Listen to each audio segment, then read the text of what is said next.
Wells Fargo is warning investors the Fed is not your friend ahead of tomorrow's data. Michael Schumacher is the firm's head of macro strategy.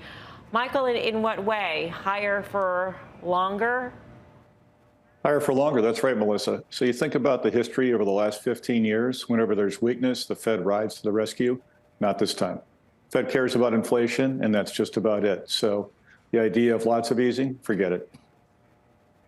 So tomorrow, what should we be looking for? I mean, Karen walked through a scenario in which there was upside to stocks in both scenarios. I mean, the market has it in its brain that there's going to be no recession or there's going to be a soft landing. And that, you know what, that's good enough for equities at this point. It seems odd, though, right? Because if there truly is no recession, and I'm a skeptic, but if that's the case, why is the bond market pricing so much easing for next year in particular? There probably should be less easing priced if this no recession idea comes to pass. And in that case, higher yields, that doesn't sound good to stocks, to me at least anyway. Could it be possible, though, Michael, that the Fed, when you take a look at the Fed futures curve, that it's pricing and easing, but maybe that's a reflection of inflation just coming down a lot? Sure, inflation can come off a fair bit, but we still don't know exactly what the destination is.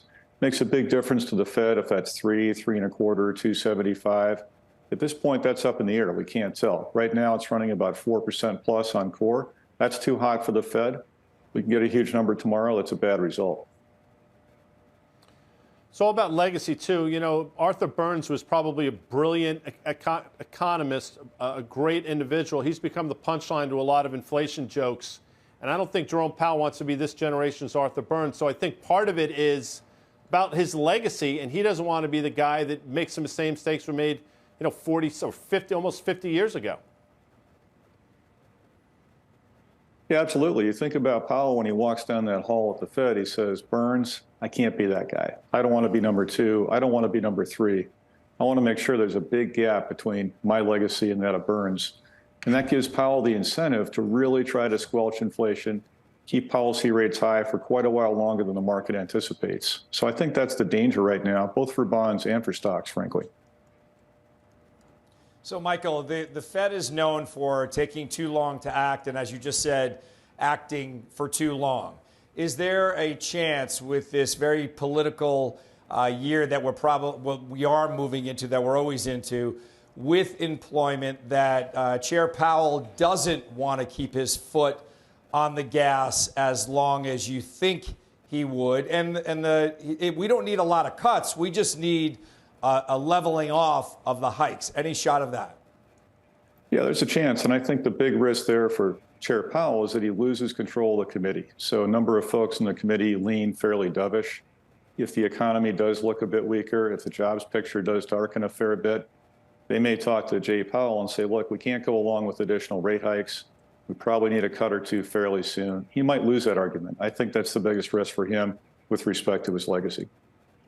Michael, it's Karen. So let me ask you, the market seems to want to interpret everything as a positive, but is there anything that they can say that you would actually also think was a positive? The big positive for us right now, frankly, is going to be in the data. It's not so much what the Fed says, it's what the market delivers data-wise. So if the economy actually does seem to be cooling a little bit, if CPI prints somewhat low tomorrow, we've got a call for 0.3 on core. Sarah House has done a great job there. If that materializes, that's the best sort of news that the economy and the markets can have. So it's less about the Fed talk, much more about the data at this point. Michael, great to have you with us. Thank you. Thank you. Michael Schumacher, Wells Fargo.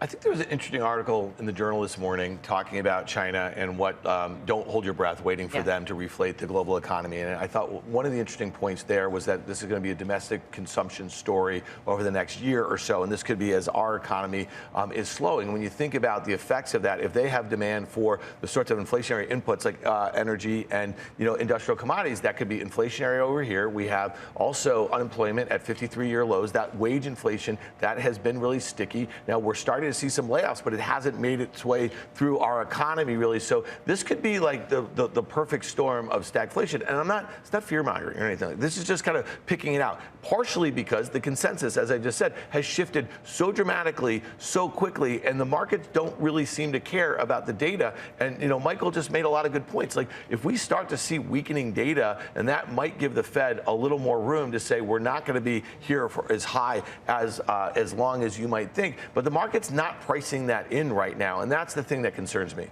Guy, I thought it was interesting, the question about legacy, the notion that he's thinking about his legacy. He doesn't want to be in, as to quote David Zervos over at Jefferies, he says he doesn't want to be in the hell where Arthur Burns resides. He wants to be in the heaven where Paul Volcker resides when it comes to you know, Fed luminaries and et cetera. But there's a backstop, isn't there, though? I mean, if you're thinking that he's thinking about his legacy, he also doesn't want to be the guy to tip the economy into such a deep recession or tip the markets into a deep bear market, right? Goes both ways. Yeah, I mean, no, listen, without question, I'm sure, and you know, you'll make fun of my age, but I guarantee there were a lot of people hating on Paul Volcker at the time, but history has treated him extraordinarily well. And if we had to endure some short-term pain on the way to being basically trying to be at least responsible once again, and be it so as it may, history has treated him extraordinarily kindly. And I think, I can't speak for Jerome Powell clearly, but I think you'd much rather endure the short-term pain, the person that, you know, for a brief period of time tipped us into a slowdown than be the person that had us in this quagmire of inflation because he didn't have the wherewithal to fight the good fight. And again, you know, Arthur Burns, who I'd never met, obviously, I'm sure he's a lovely guy. The only reason people remember him is because he failed in the 1970s combating inflation.